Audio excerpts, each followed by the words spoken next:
wabarakatuh. Waalaikumsalam warahmatullahi wabarakatuh. Ya, yang jawab satu orang. Alhamdulillah rabbil alamin wa bihi nasta'in ala umur dunya waddin. Wassalatu wassalamu ala asrofil anbiya'i wal mursalin. Allahumma sholli ala Muhammad wa ala ali Muhammad kama shallaita ala Ibrahim wa ala ali Ibrahim. Teman-teman, terima kasih waktunya sudah menyempatkan untuk datang untuk hadir dalam perkuliahan online Zoom kita malam ini. Kali ini untuk pertemuan kedua ya, Sabtu tanggal 2 Oktober 2021. Untuk kali ini kita akan membahas terkait dengan hakikat, fungsi, kemudian pengertian bahasa, lalu juga untuk fungsi-fungsi lain dari bahasa ya. Suara saya kedengarkan ya? Kedengeran Pak? Aman-aman. Aman jas Pak. Ini materinya udah nongol ya, PowerPoint saya ya. Sudah Pak. Oke, baik. Sebagai pembukaan, ini saya mau buka dulu untuk pembahasan bahasa. Jadi manusia ya pada umumnya merupakan makhluk sosial yang saling berinteraksi satu dengan yang lain.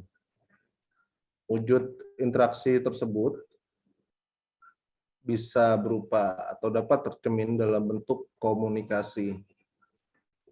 Komunikasi yang kita gunakan atau yang digunakan ini tujuannya untuk menyampaikan maksud tertentu dari seseorang kepada orang lain atau untuk berkomunikasi atau bicara ya. Jadi karena tanpa bahasa kita akan sulit untuk menyampaikan maksud dan tujuan kita kepada orang lain ya.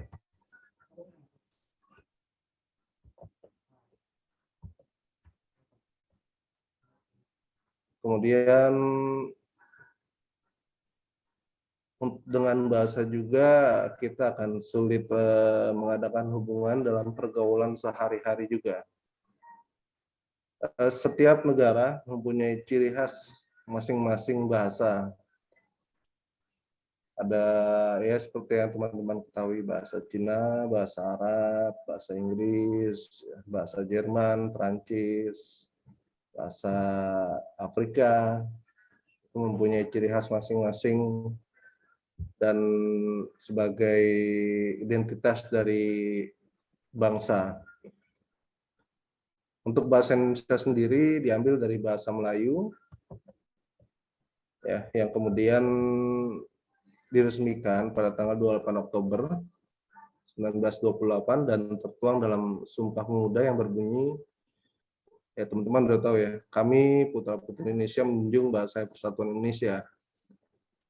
Kurang lebihnya seperti itu. Dari kutipan Sumpah Pemuda tersebut, ini bisa kita ambil kesimpulan bahwa bahasa Indonesia adalah bahasa yang resmi dan dijunjung tinggi oleh setiap rakyat atau penduduk Indonesia ya. Kemudian sebagai bahasa nasional ini berarti bahwa kedudukannya mempunyai beberapa fungsi, antara lain sebagai lambang identitas nasional. Fungsi bahasa sebagai lambang identitas nasional adalah bahasa Indonesia mempunyai nilai-nilai sosial, nilai budaya luhur bangsa.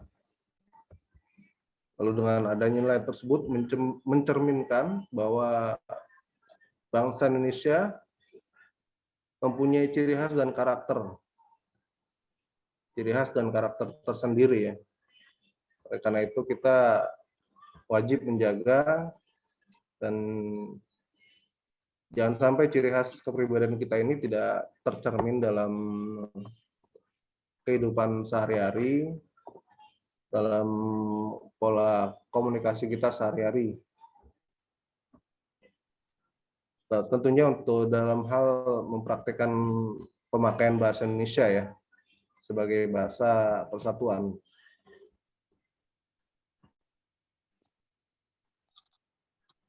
Teman-teman sebentar ya, saya minta izin. Saya mute dulu ya.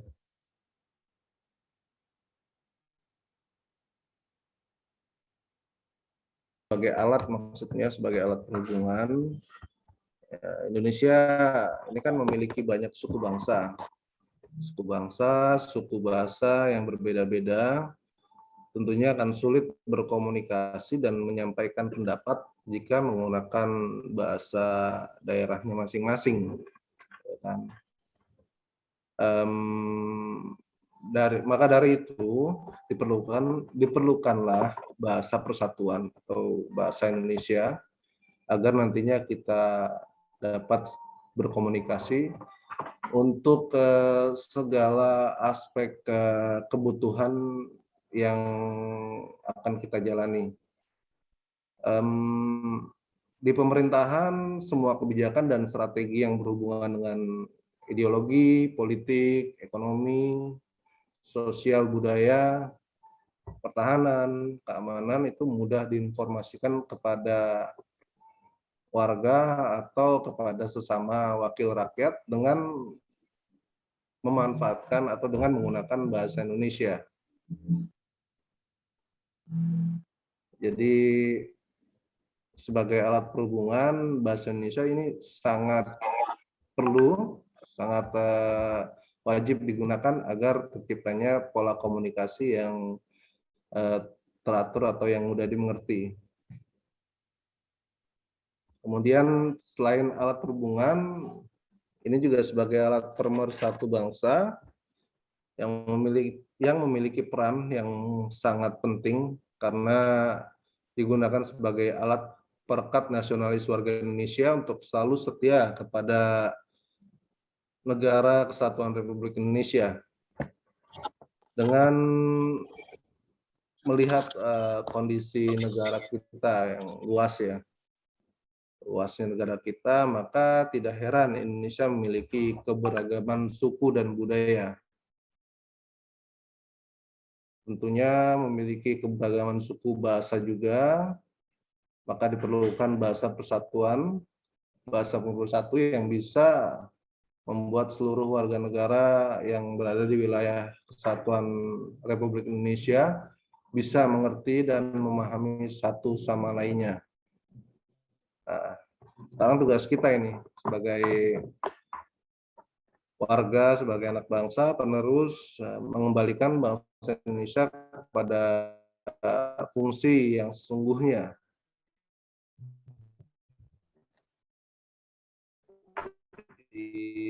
Menggunakan bahasa Indonesia yang baik dan benar ya. Karena perlu direnungkan kembali betapa pentingnya peranan bahasa Indonesia dalam proses integrasi dalam suatu bangsa. Kemudian bahasa Indonesia sebagai bahasa negara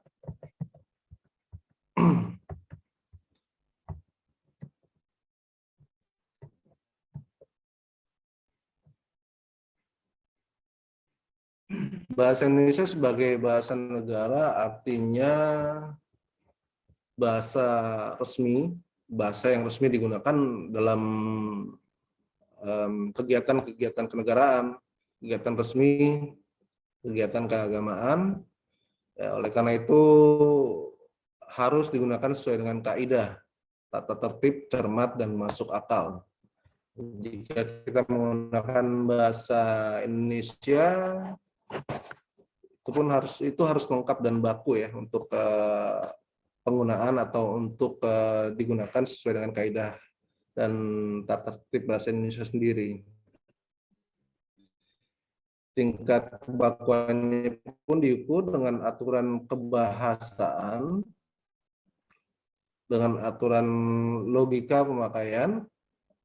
Nah, kemudian bahasa Indonesia ini juga disebut sebagai bahasa nasional atau bahasa persatuan, yang artinya bahasa Indonesia ini merupakan bahasa primer dan baku yang harus digunakan pada saat formal tadi. Bukti penggunaan bahasa Indonesia sebagai alat negara ada di dalam Naskah Proklamasi Kemerdekaan RI 1945. Jadi mulai saat itu dipakailah bahasa Indonesia sebagai bahasa dalam segala upacara, peristiwa, dan kegiatan kenegaraan, baik bentuk lisan dan juga bentuk tulisan.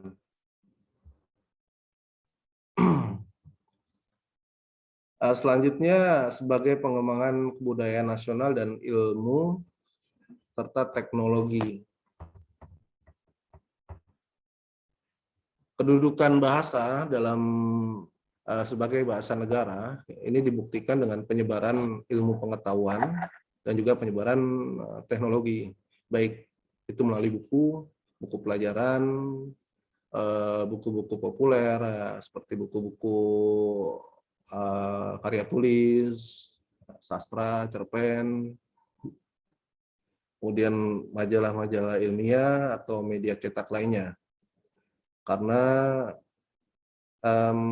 sangat tidak mungkin ya suatu karya ilmiah atau suatu buku itu menjelaskan tentang suatu kebudayaan daerah ditulis dengan menggunakan bahasanya sendiri, ya, yang pastinya orang yang akan membacanya tentunya akan bingung ya. Memang ada beberapa buku yang ya seperti buku-buku cerpen atau buku-buku novel yang memang menyelipkan bahasa-bahasa istilah atau bahasa-bahasa daerah karena memang tujuannya untuk menarik ya, untuk menarik pembaca dan untuk menimbulkan rasa penasaran lah kalau di novel atau cerpen ya. Kemudian dalam peranannya bahasa Indonesia ini sebagai alat komunikasi, sebagai alat pemersatu, sebagai alat untuk mengekspresikan diri, sebagai alat integrasi dan beradaptasi sosial dalam lingkungan atau situasi. Kemudian sebagai alat untuk melakukan kontrol sosial. Ya, halo.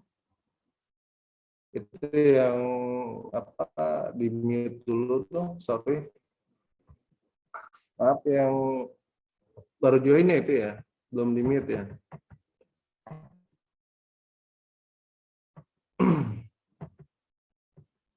Udah ya.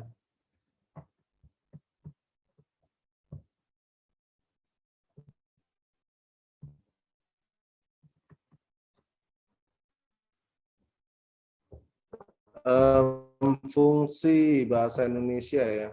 Fungsi bahasa Indonesia secara umum ini sebagai alat ekspresi diri.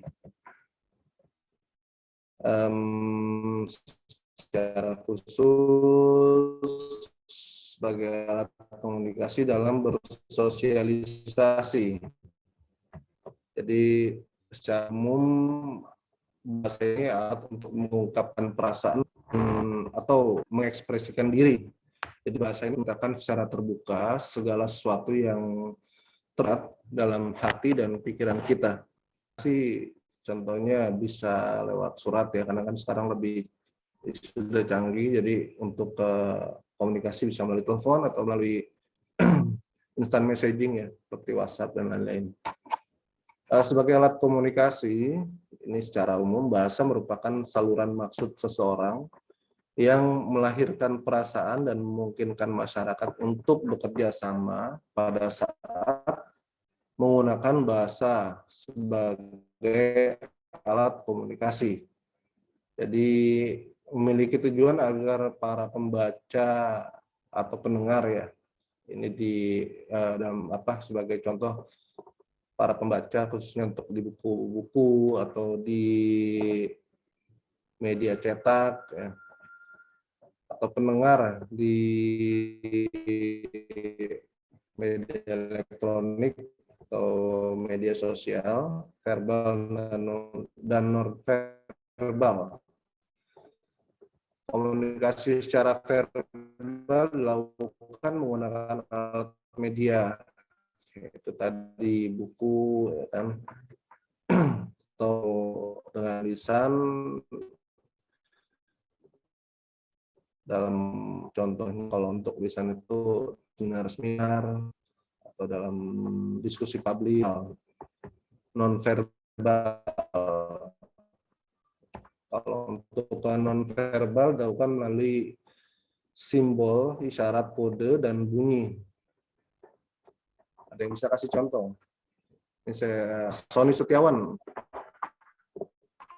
Apa Mas komunikasi verbal, contoh non verbal contohnya? Ayo. Ya Pak. Bisa kasih contoh? Contoh komunikasi non verbal itu apa, Mas? Non verbal.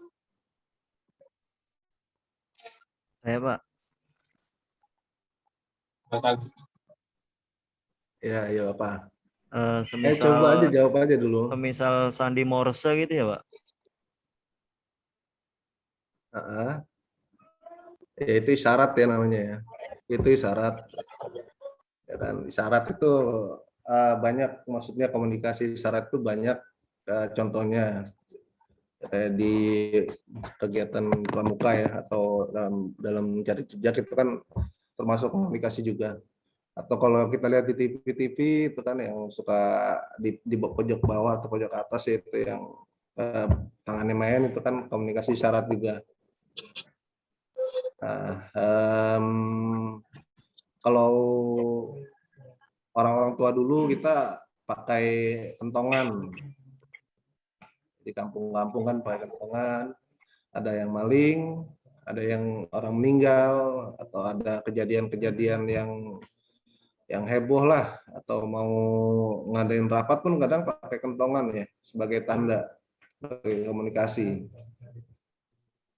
Nah, ini sekarang kan kebanyakan karena sudah listrik, sudah banyak yang masuk desa ya, mereka di kampung-kampung pakai mikrofon di masjid untuk komunikasinya.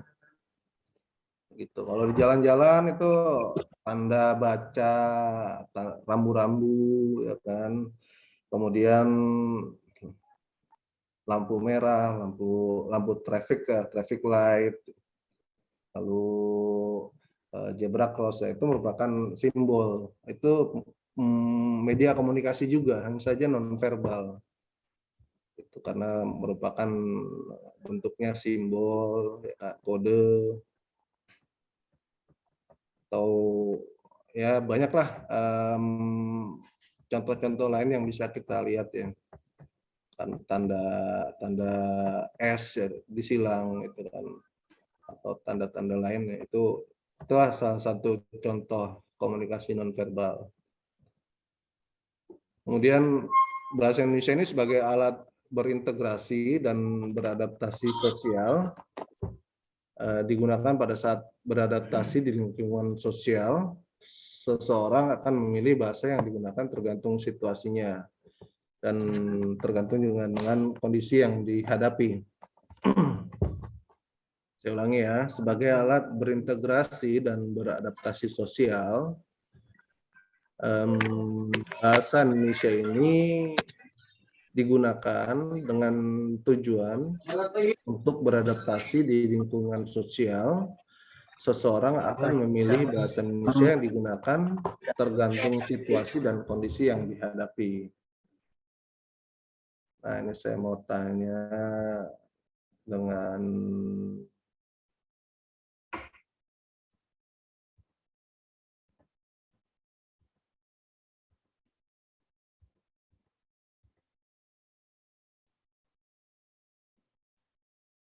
ketua kelas saja deh, saya tanya ya. Mbak Siti Aminah, online ya.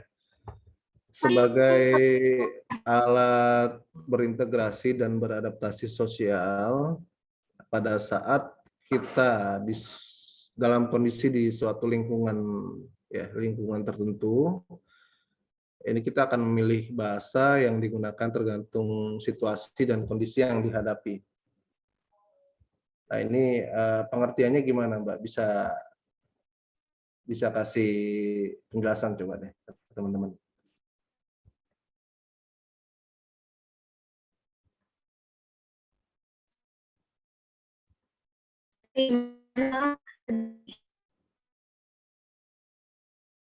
Iya.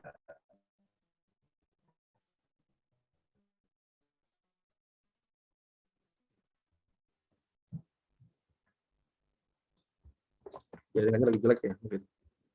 Atau jaringan saya nih, keterangannya muncul pop up terus nih. Jaringan stabil.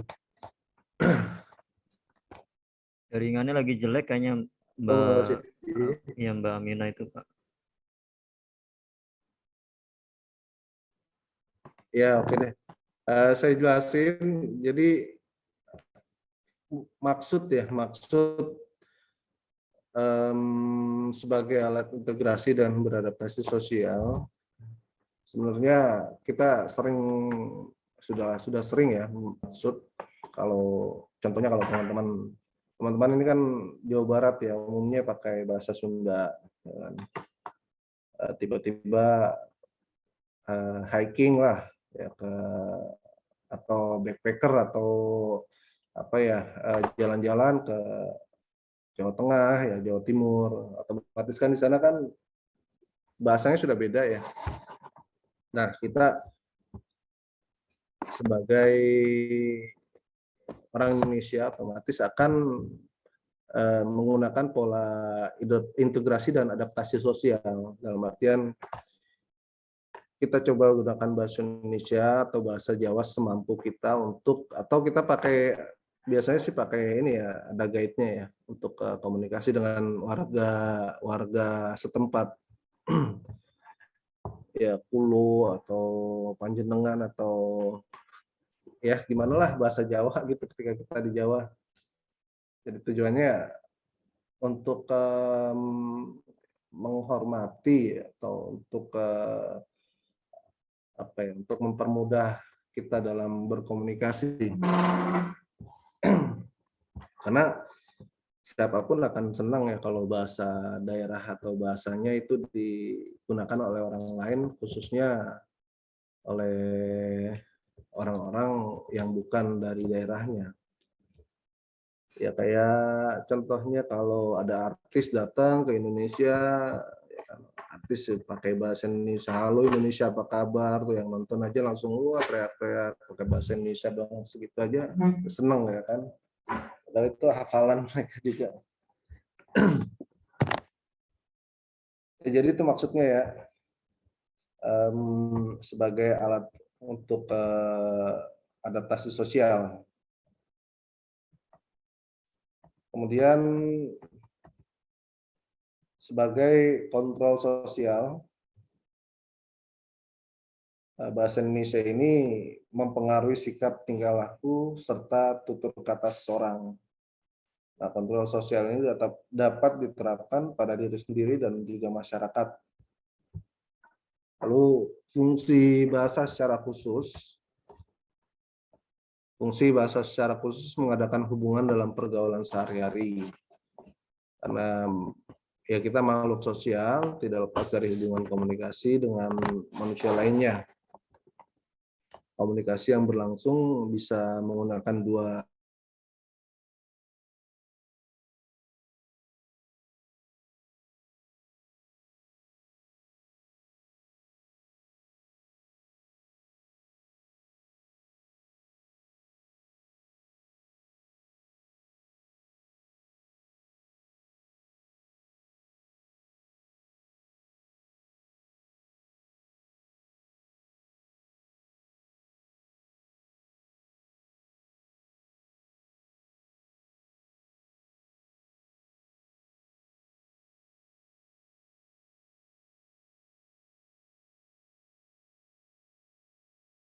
ini diperlukan pemahaman yang mendalam agar bisa mengetahui makna yang ingin disampaikan.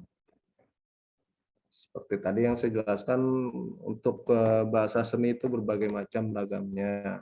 Kalau yang tertulis bisa lihat di contohnya novel, buku-buku novel, buku-buku bacaan, cerpen, ya kan. Kemudian buku-buku cerita, bergambar.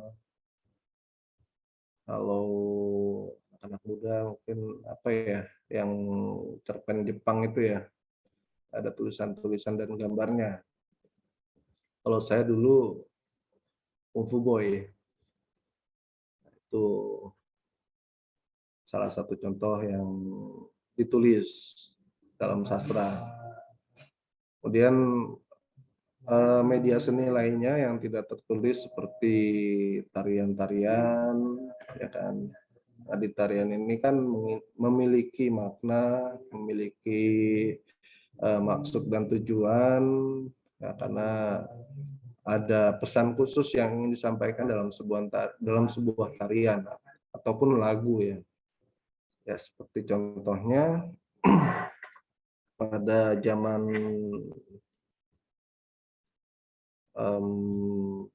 periode sebelum pemberontakan ya, ini teman-teman tahu lagu Genjer-Genjer kan ya?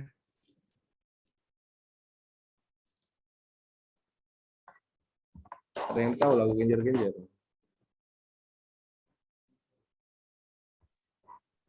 Nggak tahu dia, Pak. Ya, Tahu, Pak. tahu ya. Jadi pada masa 1920-an ya kan, PKI itu memberontak untuk pertama kali. Kemudian di PKI Musuh ya itu ya. Kemudian setelah pemberontakan pertama itu beberapa pemimpinnya ditangkap ya kan. Nah, kemudian setelah itu mereka dari PKI ini tetap melakukan gerakan pola-pola politik, gerakan politik ya, dengan cara mengambil simpati masyarakat. Salah satunya dengan lagu Genjer-Genjer. Tapi pada awalnya sih Genjer-Genjer ini lagunya bukan digunakan untuk politik ya. Tapi ini sebagai ungkapan masyarakat Banyuwangi karena waktu zaman Jepang itu mereka hasil panennya itu diambil habis oleh Jepang. Jadi itu curhatan masyarakat Banyuwangi untuk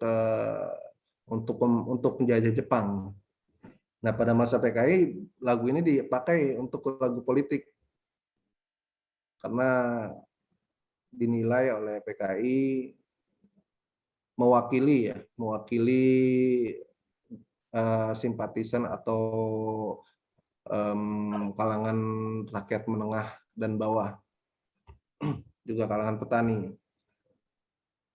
Jadi dari bahasa lagu ini atau bahasa seni ini bisa menarik atau bisa digunakan sebagai alat komunikasi untuk menarik ke banyaknya pengikut.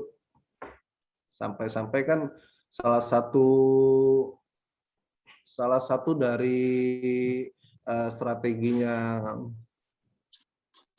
PKI itu selain tarian, mereka juga menggunakan metode di daerah ya, khususnya menggunakan sarana ketoprak atau ludruk ya. Sarana ketoprak dan ludruk yang judulnya sangat provokatif sekali. Judulnya ini salah satunya apa ya namanya, Matine Gusti Allah, itu salah satu judul dan satu lagi Malaikat Kawin. Jadi seru ya, pada masa-masa PKI itu lebih tepatnya di daerah ini pertarungan antara PKI dan juga ormas Islam yaitu Nahdlatul Ulama. Sampai orang Nahdlatul Ulama bikin salawat ya, mungkin ya teman-teman sudah tahu lah salawatnya, salawat Badar ya.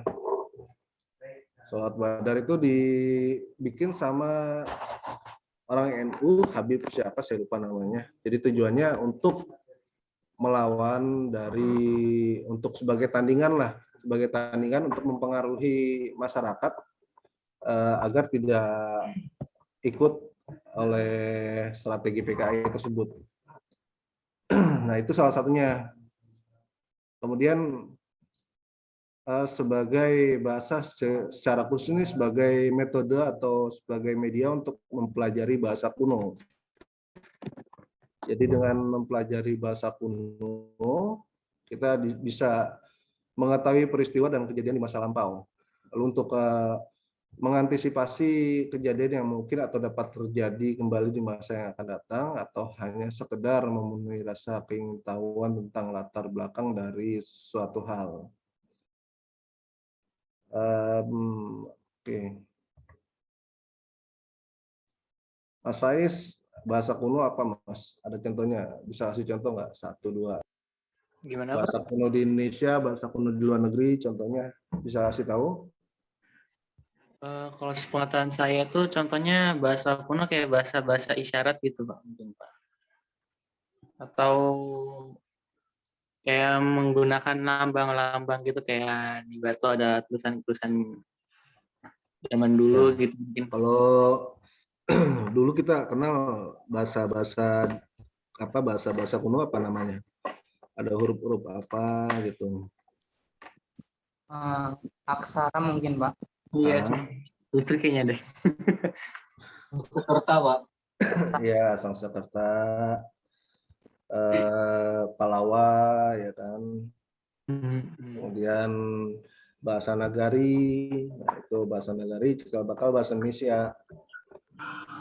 Kalau di luar negeri kan ada hieroglif ya. Di Mesir contohnya bahasa Romawi kuno. Ibrani. Ya, Bahasa Ibrani. ya bahasa Ibrani itu lebih jauh lagi itu sebelum sebelum Romawi. Mungkin seumuran dengan Firaun kali ya. Firaun.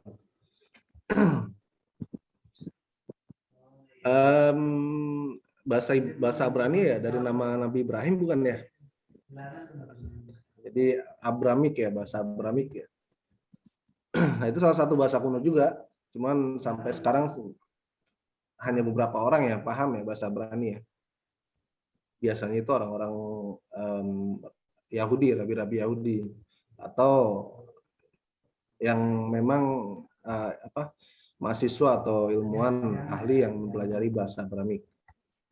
Itu salah satu contohnya. Kemudian ini untuk fungsi khususnya, yang lain juga mengeksploitasi ilmu pengetahuan dan teknologi. Jadi pengetahuan yang dimiliki oleh kita atau ilmu pengetahuan yang kita terima ini akan selalu didokumentasikan agar yang lain atau manusia lain bisa menggunakan dan melestarikan demi kebaikan manusia itu sendiri. Jadi maksudnya buku atau hasil temuan ya jurnal-jurnal ilmiah itu sejak dulu selalu didokumentasikan, selalu dibukukan dan disimpan di sebuah perpustakaan nasional ya kalau kita dulu sekarang. Kalau kita sekarang perpustakaan nasional ya kalau dulu kan di masa dinasti Islam itu ada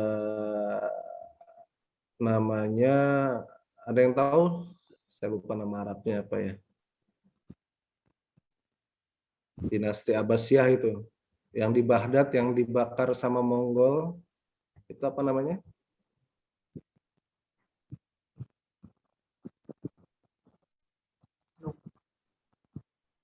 Perpustakaan apa ya? Ayo, ini lulusan ibtidaiyah.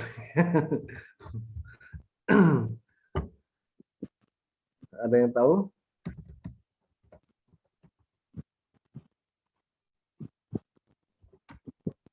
Namanya apa?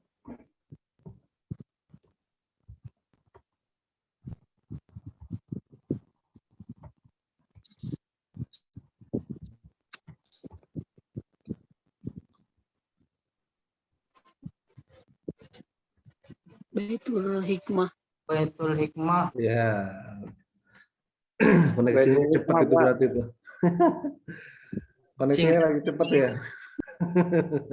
Ya, Baitul Hikmah yaitu di apa Abbasiyah di Baghdad ya. Jauh lagi itu ada lagi perpustakaan di Romawi atau tepatnya di Mesir ya. Karena kan Romawi sendiri menguasai hampir sepertiga wilayah dunia termasuk Mesir. Itu ada perpustakaan library apa yang ada di Mesir itu juga dibakar. Nah, saya mau cerita sedikit. Jadi ada opini atau tulisan yang sempat menjudutkan umat Muslim atau khususnya Khalifah Umar ya. Jadi ada tulisan yang dibuat oleh orientalis Barat yang isinya menyebutkan bahwa Khalifah Umar bin Khattab memerintahkan untuk melakukan pembakaran perpustakaan di Mesir, perpustakaan kuno di Mesir.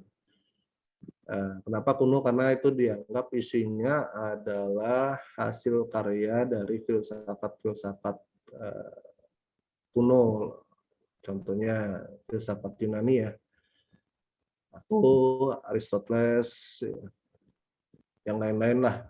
Jadi itu diceritakan bahwa oleh orientalis ya bahwa Umar bin Khattab memerintahkan untuk melakukan pembakaran perpustakaan tersebut. Dan ternyata klaimnya masih banyak yang membantah ya, karena fakta-fakta sejarah dan bukti-bukti sejarahnya pun belum kuat untuk menguatkan opini tersebut.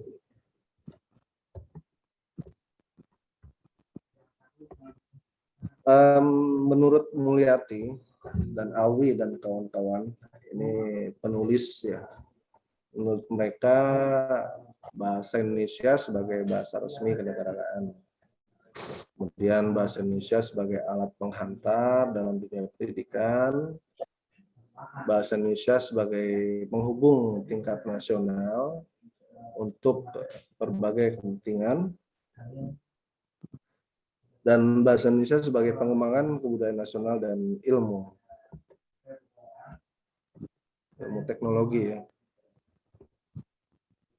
Sampai sini ada yang mau ditanya?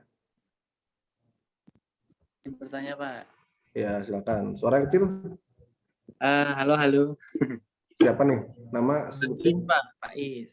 Oh, Mas Faiz ya. Izin bertanya Pak. Hmm. Nah, jika kalau dalam bahasa itu dalam bahasa itu apakah terdapat lambang atau bunyi Pak di dalam kata bahasa itu Pak?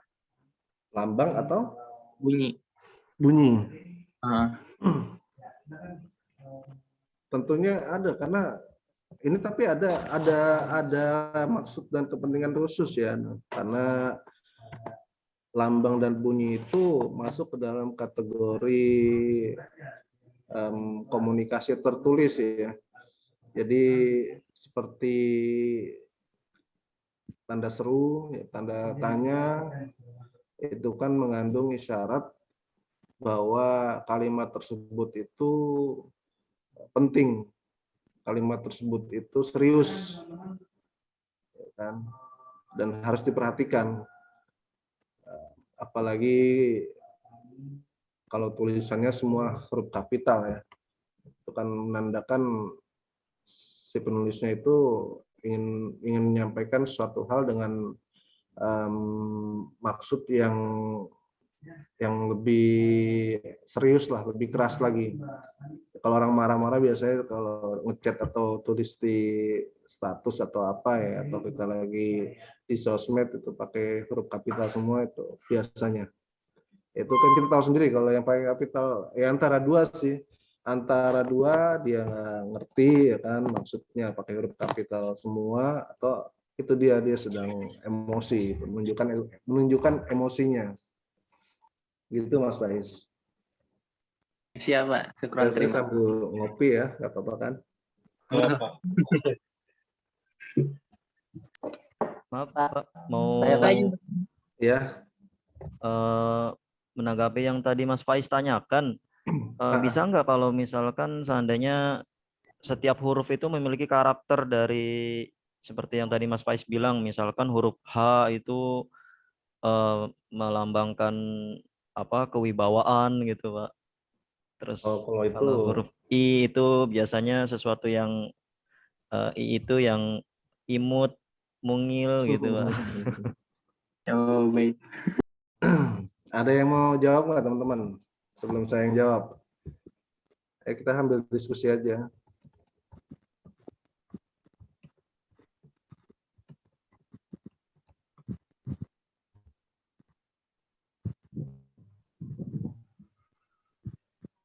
Nggak ada kan? Jadi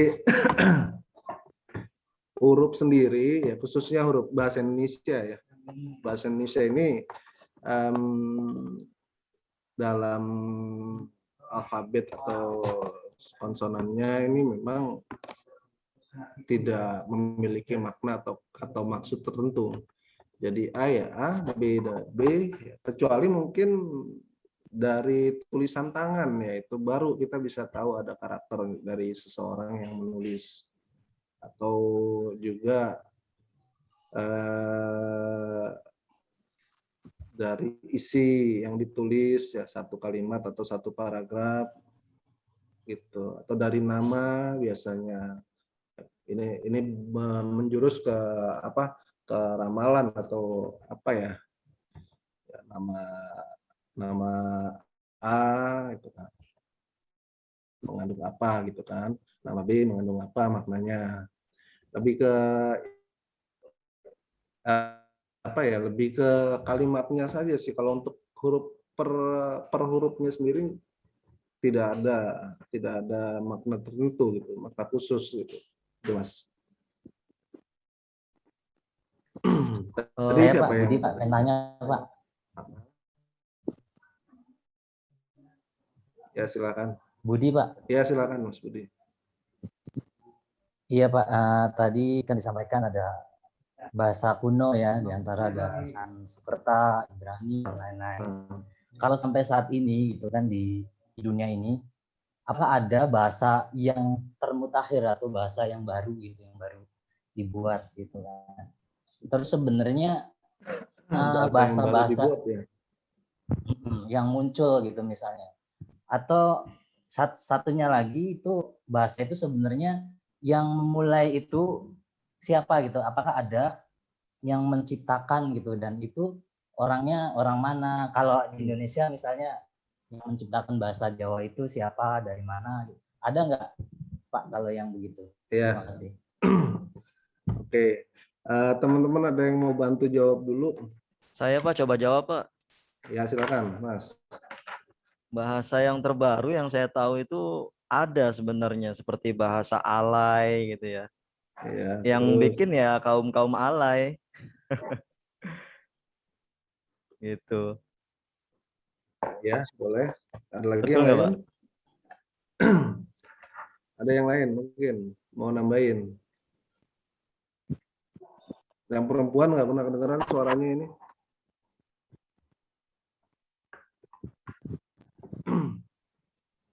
Ya, Mas Budi. Jadi perkembangan bahasa ya kan selama manusia ini ada, tentunya bakal ada perubahan, bakal ada penambahan. Pengurangan juga mungkin ada ya. Tapi untuk bahasa sendiri kan ada dua jenis, ada bahasa formal dan bahasa informal. Nah, selama ini untuk bahasa yang paling cepat perkembangannya atau perubahannya, ya ini adalah bahasa-bahasa yang dipakai dalam pergaulan sehari-hari, namun sifatnya tidak resmi, gitu. Bahasa bahasa prokem ya mungkin, atau bahasa gaul ya. Nah itu biasanya bahasa gaul selalu berubah, entah setiap tahunnya atau setiap masa berganti generasi itu pasti ada perubahan. Kalau zaman saya mungkin ada istilah untuk tentara itu nyebutnya lango, ya kan. Kalau sekarang tentara nyebutnya apa, saya kurang paham. Dan kalau dulu bencong, sekarang orang nyebutnya waria. Ya Bokap begitu. nyokap, Pak. Ya kalau bokap nyokap ya, itu sampai sekarang kayaknya belum berubah ya. Masih dipakai. Ya sekarang lebih banyak sih, lebih banyak variasi untuk perubahannya untuk bahasa-bahasa gaul. Karena beda pergaulan, beda beda idola, beda juga bahasanya. Anak musik bahasanya beda, gaulnya. Anak K-pop beda juga bahasanya, bahasa pergaulannya. Itu dia Mas Budi. Kalau secara bahasa resmi itu pun ada, akan tetapi dengan menggunakan kajian-kajian tertentu ya. Biasanya dari ahli-ahli bahasa ini berkumpul ya, mendiskusikan bahasa-bahasa yang nantinya akan menjadi bahasa serapan. Seperti contoh dulu kan kita biasa menyebut download ya, menyebut upload untuk istilah-istilah di internet. Nah, kemudian bahasa yang terbaru dari bahasa Indonesia ini kan dipopulerkan atau diganti dengan unduh ya kan, dan unggah, atau online dengan istilah daring Indonesianya. Itu nantinya akan terus berkembang sesuai dengan kebutuhan dan perkembangan dari zaman gitu Mas Budi. Iya Pak, maksud saya itu bahasa secara lengkap yang penuh. Kalau tadi disampaikan sama Mas Agustian itu kan misalnya bahasa alay gitu kan.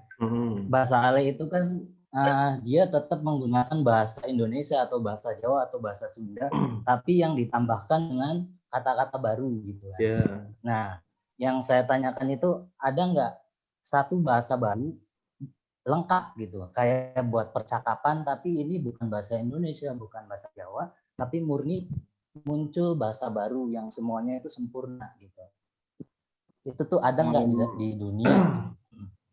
Setahu saya belum ada ya Mas di Indonesia ini. gitu. Setahu saya belum ada, setahu saya ya. Sampai saat ini belum ada, karena kalaupun ada pastinya ya akan viral ya, akan muncul, akan dibahas sama media sosial, sama di Twitter muncul, di Instagram muncul, pastinya begitu.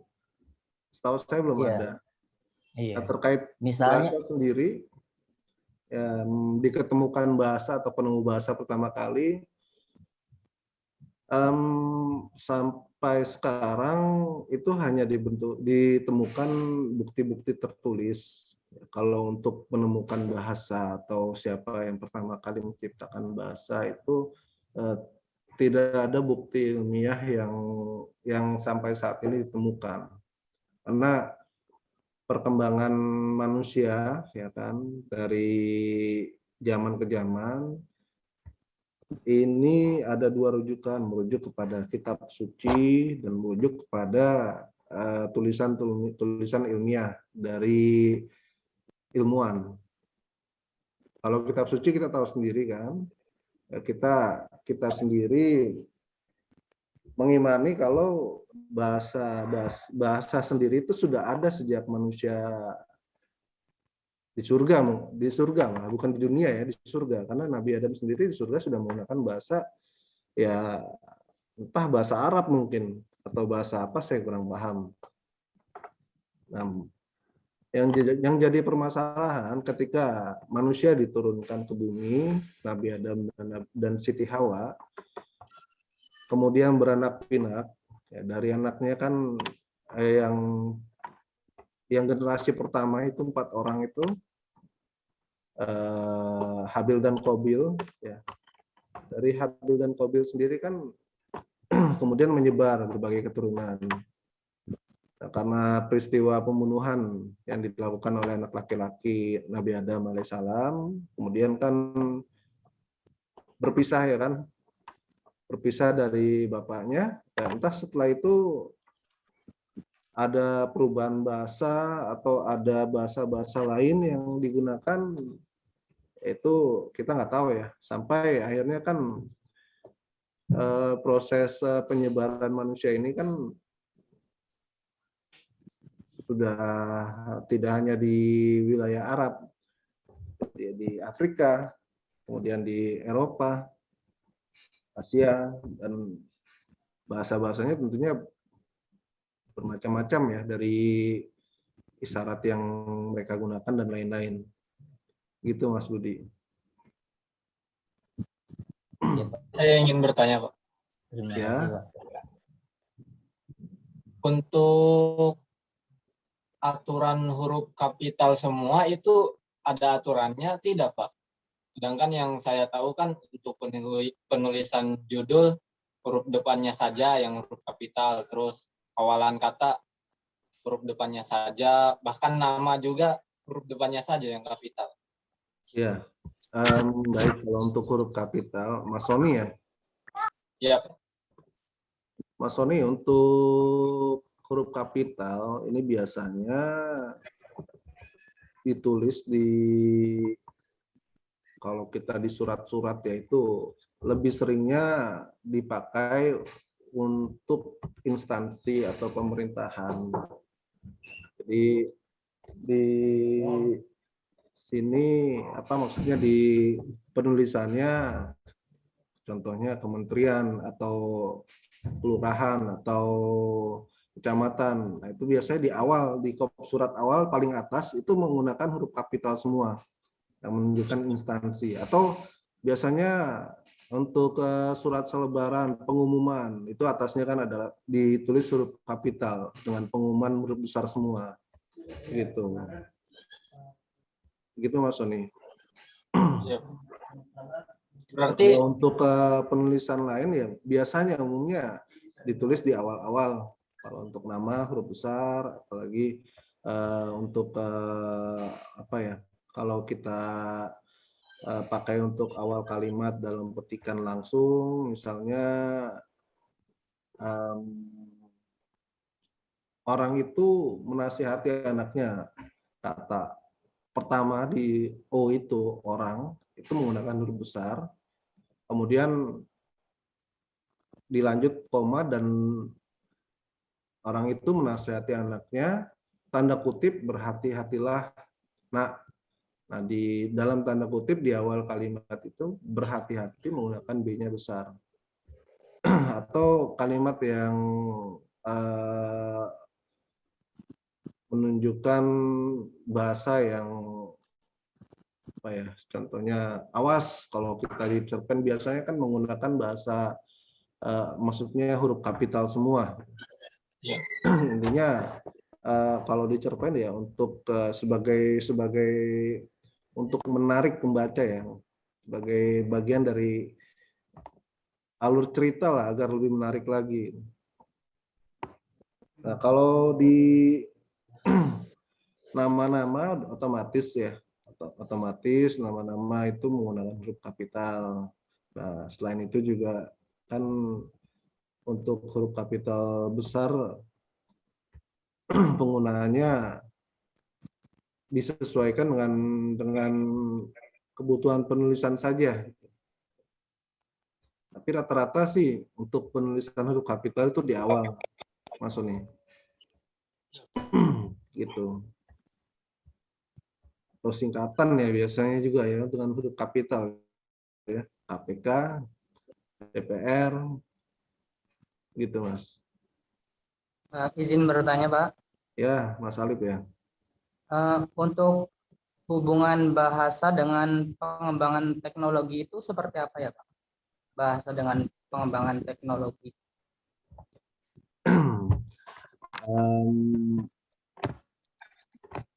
Teman-teman ada yang mau jawab? Tadi sudah saya jelasin kan. Mas Alif, Mas Budi, Mas Sony, Mas Agung, Mas Agustian. Kalau nyimak sih bisa. Ayo Mas Andre. Coba jawab Pak. Ya, Keterkaitan antara bahasa dengan perkembangan teknologi, ya semisal kayak sekarang kan kita harus nggak boleh, harus update terus ya, jangan sampai apa nggak update teknologi yang sekarang kita pakai di HP, kemudian di laptop dan yang lain sebagainya itu kan kebanyakan menggunakan bahasa Inggris. Jadi mau nggak mau ya kita harus adaptasi dengan bahasa tersebut. Makanya ada keterkaitan antara bahasa dengan perkembangan teknologi. ya, Gitu ya, Pak. ya. Terima kasih.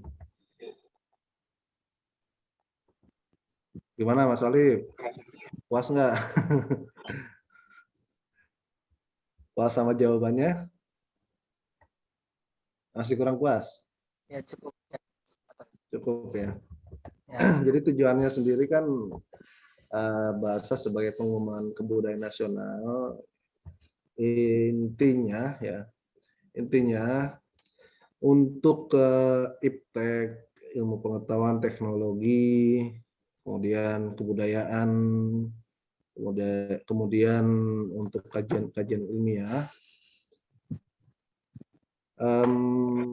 Jika ingin mudah dipahami oleh semua kalangan, semua pembaca, pastinya memerlukan bahasa yang mudah dimengerti, mudah dipahami, dan juga yang mengandung unsur pendidikan di dalamnya. Dengan penulisan bahasa yang baik dan benar, kemudian dituangkan berbentuk buku, nah, orang-orang nanti akan bisa mempelajari lewat buku. Dengan cara lain, ya sekarang sudah banyak juga kan dari media sosial, termasuk YouTube ya. Kita belajar lewat YouTube bagaimana kebudayaan nasional, bagaimana ilmu agama, ya, karena ini untuk lembaga-lembaga pemerintah pun sudah membuat vlognya sendiri masing-masing. Kalau yang saya tahu ini Kementerian Agama sudah membuat vlog ya, namanya Lasnah Kemenak. Nah, itu di situ kan bahasa yang digunakan bahasa nasional, bahasa resmi. Ya, tujuannya untuk pengembangan ilmu keagamaan, khususnya agama Islam ya. Begitu. Gitu Mas Alif. ya Pak, syukron jawab.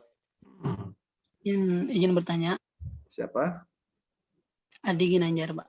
Oh iya silakan Mas Adi. Apakah bahasa Indonesia bisa dijadikan bahasa internasional seperti bahasa Inggris?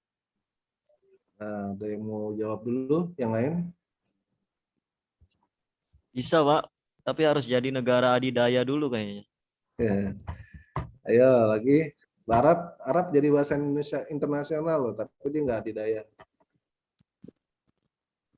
Bahasa Arab jadi bahasa internasional, tapi dia nggak adidaya.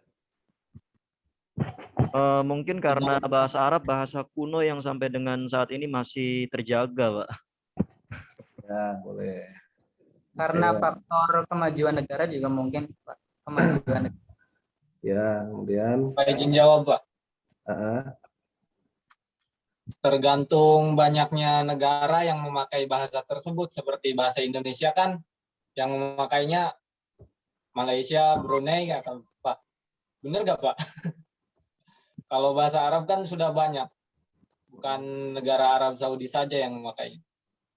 Ya, ya kurang lebih semua benar ya. Jadi faktor yang mempengaruhi bahasa digunakan sebagai bahasa internasional, salah satunya dari pengaruh, ya, pengaruh suatu negara tersebut. Kita bisa ambil contoh ya, Arab ini pengaruhnya dari bahasa Arabnya, bukan dari negaranya ya, karena bahasa Arab sudah ada sebelum Arab Saudi. Arab Saudi itu baru ada 1921 kan, 1920-an lah. Tapi bahasanya itu sudah ada sejak dulu kala, sebelum kerajaan Arab Saudi itu berdiri begitu. Jadi faktor yang pertama itu dikarenakan pengaruh. Kemudian banyaknya yang menggunakan, itu juga termasuk. Kemudian dalam kandungan sastra yang ada di bahasa tersebut. Lalu juga banyaknya bahasa-bahasa yang diserap ke dalam bahasa-bahasa lain di bahasa tersebut. Nah, itu salah satu yang menjadi faktor kenapa bahasa bisa dijadikan bahasa internasional. Ya, karena intinya karena banyak yang menggunakan, ya kan, karena bahasa tersebut banyak yang mengerti. Ya, skala kecilnya dulu bahasa Melayu kan karena banyak yang mengerti, makanya jadi bahasa nasional. Nah, bahasa Arab karena banyak yang paham, banyak yang mengerti atau banyak yang gunakan dari tulisannya, ya kan, tulisan Arab dulu. Orang tua kita lebih bisa bahasa Arab gundul daripada bahasa Indonesia, baca aksara Indonesia. Makanya bahasa Arab lebih berpengaruh dan dijadikan bahasa internasional. Begitu, Mas siapa? Mas Tadi ya tadi ya? Iya, Pak. Terima Ya. kasih, Pak. Oke, sama-sama. Pak, boleh bantu jawab, Pak? Ya, boleh. Siapa nih? Riko ya? Iya, Pak. Riko, kameranya kenapa off? Iya, Pak.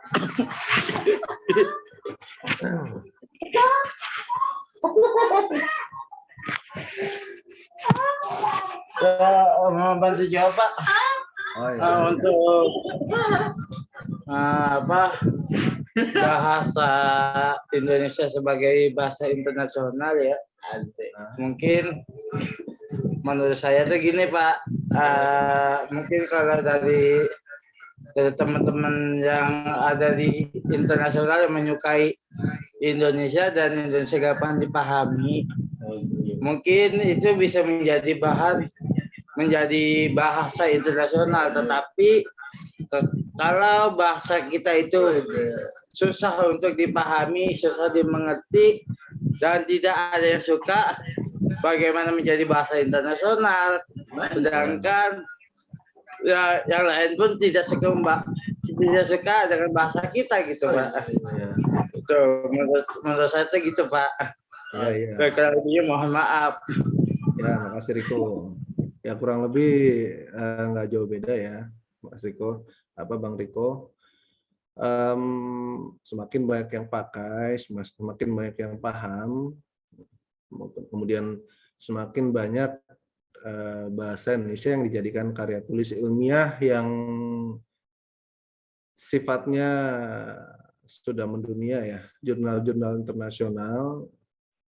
Artinya makin banyak orang-orang yang akan tertarik mempelajari bahasa Indonesia, kemudian banyak yang mengerti dan paham serta bisa bicara Indonesia. Jadi intinya seperti itu. Pak, mohon maaf Pak ya, ini karena HP saya lagi dicas, Pak. Jadi saya matiin on cam, Pak. Iya. Pak, untuk negara Cina sendiri kan sudah menjadi bahasa internasional ya, Pak. Itu penyebabnya apa saja ya, Pak? Padahal kan kalau menurut saya sih hanya orang Cina saja yang bisa. Ya, kalau untuk bahasa Cina jadi bahasa Indonesia internasional ya, lebih ke politik ya. Karena banyaknya orang Cina ini paling banyak ya. Paling banyak di mana saja ada orang Cina. Hampir mirip seperti orang Jawa ya. Jadi kalau pertimbangan khususnya saya kurang paham, saya juga belum cari tahu. Intinya untuk bahasa yang digunakan sebagai bahasa internasional itu disebabkan oleh beberapa faktor. Salah satunya karena pengaruh, ya kan. Kemudian karena banyak yang gunakan, kemudian dikarenakan bahasa itu lebih apa ya, lebih mudah dimengerti baik dari sisi bacaan dan juga dari sisi tulisan. Kalau bahasa Cina, setahu saya belum jadi bahasa internasional ya, karena hurufnya saja itu hurufnya bukan huruf yang umum. Walaupun bahasa Arab pun hurufnya bukan huruf umum, tapi bahasa Arab sendiri ini sudah bedanya dengan bahasa Cina ya. Bahasa Arab sendiri ini kan ada juga di kitab suci, ada di kitab sucinya, dan banyak yang bisa membaca dengan menggunakan bahasa Arab tersebut. Ya salah satunya mungkin itu, Mas. Tapi yang jelas kalau bahasa Cina atau Mandarin ini kayaknya belum ya, setahu saya belum jadi bahasa internasional. Hanya Cinanya saja yang sudah banyak di luar negeri. Tapi kalau bahasa internasional setahu saya belum. Gitu, Mas. Halo. Iya, Pak. Terima kasih, Pak. Ya, ada lagi? Pak. Silakan. Ingin bertanya, Pak. Kan di setiap daerah di Indonesia pasti berbeda bahasa. Nah, pengaruh bahasa daerah terhadap bahasa Indonesia apa, Pak? Pengaruh bahasa daerah terhadap bahasa Indonesia. Ya, Pak. Ada yang mau bantu jawab?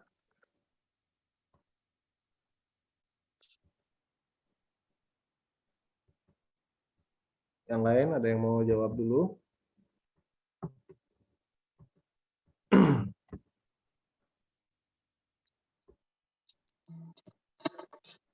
Ayo, siapa? Ayo.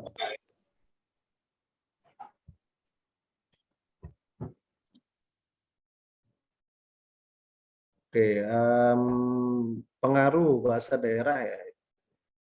Jadi bahasa Melayu itu siapa tadi yang tanya?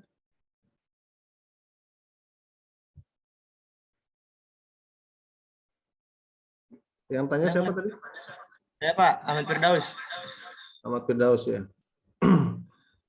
Mas Daus, jadi kalau untuk bahasa Melayu kan ini awalnya bahasa daerah, ya kan? Bahasa daerah sendiri ini awalnya digunakan untuk kalangan-kalangan, maksudnya untuk wilayah-wilayah tersendiri saja, hanya untuk di wilayahnya saja atau di daerahnya saja. Contohnya bahasa Sunda untuk orang Sunda, bahasa Jawa untuk orang Jawa, bahasa Bugis untuk orang Bugis, bahasa Makassar untuk orang Makassar. Nah, untuk penggunaannya sendiri atau untuk pengaruh bahasa daerah tersebut ditentukan oleh faktor-faktor. Nah, secara umum, faktor yang berpengaruh adalah faktor politik. Kenapa bahasa Melayu bisa jadi bahasa yang umum digunakan? karena awal kemunculannya itu bahasa Melayu itu dipakai pada zaman Kerajaan Sriwijaya. Kerajaan Sriwijaya ini pada masanya adalah kerajaan yang besar, kemudian pusat kebudayaan dari agama Buddha, pusat pembelajaran dari agama Buddha.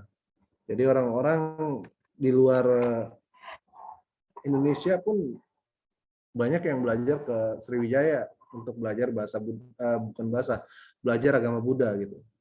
Nah, sesuai perkembangan ya kan lama-lama untuk pemakaian sendiri itu bahasa Melayu menjadi bahasa Indonesia. Banyak bahasa-bahasa yang akhirnya diserap dari daerah-daerah masing-masing. Tapi umumnya untuk penyerapan bahasa Indonesia yang sekarang kita pakai ini biasanya lebih banyak menyerap bahasa Arab, kemudian ada dari bahasa Belanda, selain itu juga ada yang dari bahasa Portugis. Kalau bendera itu bahasa Portugis ya, serapan dari bahasa Portugis. Kemudian untuk bahasa lain juga ada bahasa Belanda, bahasa Inggris pun ada. Hanya saja lebih banyak untuk pengaruh penyerapannya bahasa Arab ya. Baik itu dari kata benda yang diserap atau dari kata bahasa tulisan atau untuk bahasa penyambung gitu. Atau kalimat kerja, kalimat kata benda, kata kerja gitu.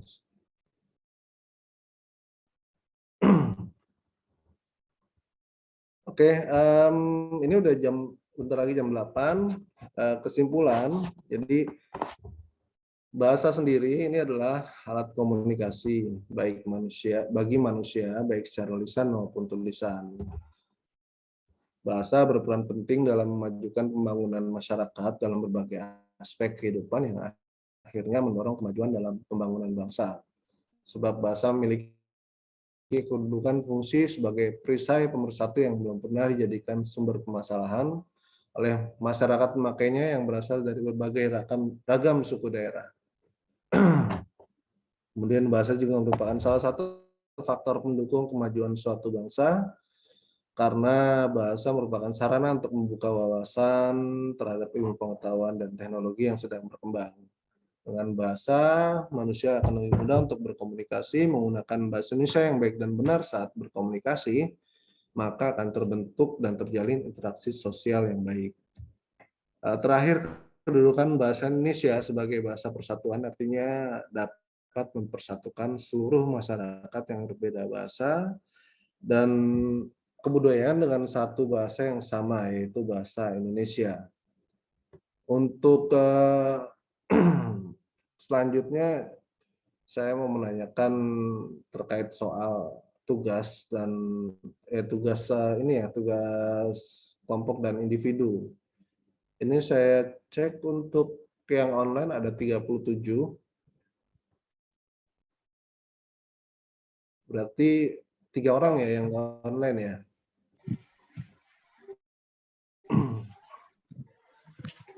Saya masih belum bisa masuk. Kabar mungkin 36. Sekarang malah berkurang. Oke.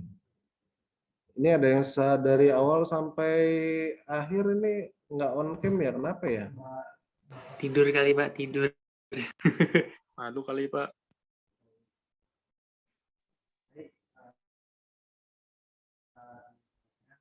Minggu depan kalau pas pas diskusi, kalau bisa jangan off cam ya, karena kan nanti ada diskusi tanya jawab. Jadi kalau on cam bisa dilihat mana yang nyimak, mana yang enggak.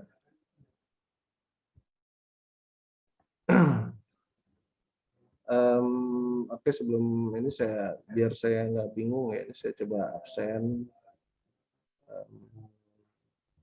Mbak Sarmila ada ya? Hadir, Pak. Oke. Pak Is ada. Asmi Hadir, Pak. ini ada. Klik Saprudin. Hadir, Pak. Siti Aisyah. Siti Aisyah. Ada ya Siti Aisyah ya? Iya, di mute itu Mbak. Riko Dharma Wangsa ada ya? Abi Abdillah ada? Hadir, Pak. Novita. Hadir, Pak. Novita hadir. Sekar. Sekar apa, Pak? Ada dua. Sekar Pungki Ariska. Ada dua ya Sekar ya? Sekar Pungki Ariska ada? Nggak ada ya? Ada, Pak. Online kayaknya. Nasim Hadi. Wahid Baskoro. Ada, Pak. Ahmad Firdaus sudah. Aksol, maaf.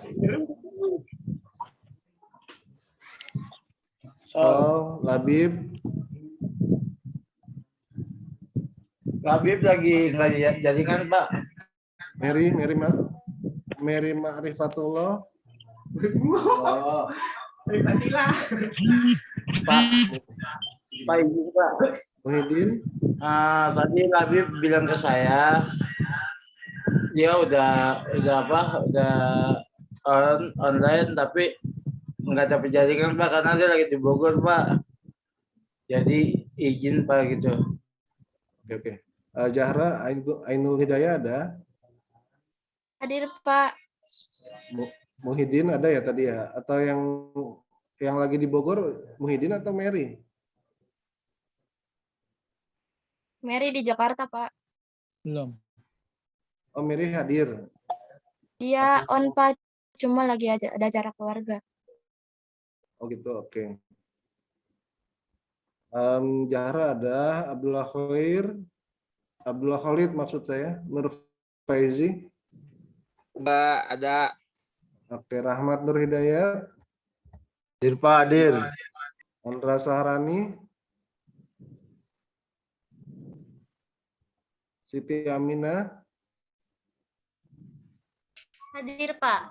Sony ada, Al Ghifari. Gilang Wahyu. Sri Sekarningsih. Hadir, Pak. Wahyu Sugiarto. Endang Suciati. Hadir, Pak. Tapi maaf lagi kerja. Ya, Siva Salsabila, Imratun Nafia, ada ya. Kemudian Anaya Oktaviani Fatihah. Hadir, Pak. Abi Ginanjar. Hadir, Halimah. Pak. Hadir. Hadir, Pak. Andre Julio ada. Devi Rahmayati. Lagi di jalan mungkin. Agustian ada tadi. Novita Anggraini. Devi. Hadir, Pak. Ahmad Jaki Fatur Rahman. Hadir, Pak. Lia Hidayati. Hadir, Pak. Hadir. Oke, yang terakhir Mas Budi yang baru gabung ya. Iya. Ya, Pak, ada, Pak. Baik, itu saja. Sebelumnya nih saya ingatin lagi ya, kita untuk minggu depan diskusi kelompok dan nanti ada satu orang juga yang saya tunjuk untuk presentasi tugas individu. Oke, jangan lupa absen di kampus absen hadir atau screenshot kalau memang tidak bisa online ya, tidak bisa absensi online. Di screenshot aja nanti dikirim ke saya. Screenshot tapi kalau bisa on-cam jangan off-cam gitu. Ya. Oke, terakhir ada pertanyaan lagi? Udah Pak, cukup Pak. Oke, baik kalau gitu. Cukup Pak. Kita tutup dengan membaca doa kafaratul majlis. Bismillahirrahmanirrahim.